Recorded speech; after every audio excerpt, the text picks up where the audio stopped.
Good morning, everyone. This is Brian Perkins, and I'm going to do my Unit 7 video discussion.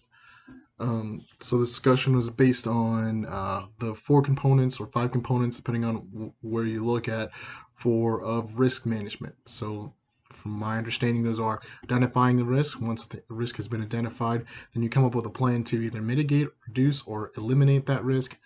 Then you obviously would figure out ways to monitor those risks that are happening in those mitigation plans, and then you'd move on to the latter part of reporting. So the reporting part and aspect would be more along the lines is if you have if you're moving as the project moves along, reporting out on different things that are happening and on your mitigation plans, and if those mitigation plans are actually working, or if the strategies need to be changed based on current information.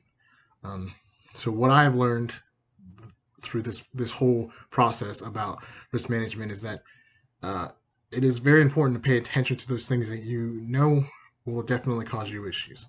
If you know something is going to be more difficult to accomplish, you might think about going a different way in regards. So in my project, we would be updating the systems, 911 systems, the emergency dispatch systems, all those systems. And if they're, depending on how old they are, that could be a real risk because uh, you then have to go, okay, so we have to update all this stuff, and update all of these different, aspects of, like, power lines, phone lines, internet lines, the whole shebang. And it would be just, it could be an enormous take on. And then there's all these other unknown factors that could come into place with some of these take ons. If you're doing a building, depending on how old the building is, you may have to get it up to code, and get it up to code may cost you thousands and thousands of dollars more than just building a new building that's going to be to code, because it's going to have to build to code, and saving yourself some money and headache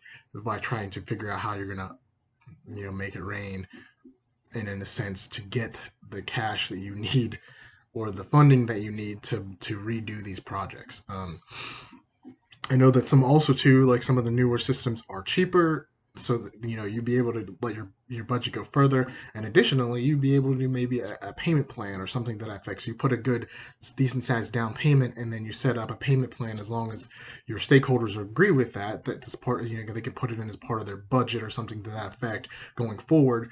That they would be able to get all new systems and potentially even some more.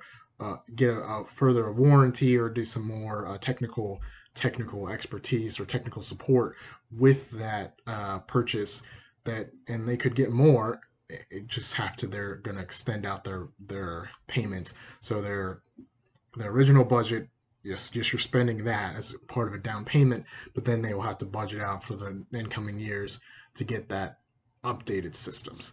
So I think there's just some things that to think about, and I will talk with my partner on figuring out what that is. So based on what we've had so far with unexpected work and extraditional work, I think really looking at what is being asked of you and what can you honestly provide, and then obviously the risk versus reward benefits to that. So I think taking a look at the budget and making sure the budget is balanced, and the amount of work is going to be there. I think that's going to be good. I think you can potentially uh, you know ask for more time in that regard, and as long as you have a good reason for that, I think you're going to have a harder time asking for more money. So you're really going to need to make sure that you balance that budget to the best of your ability.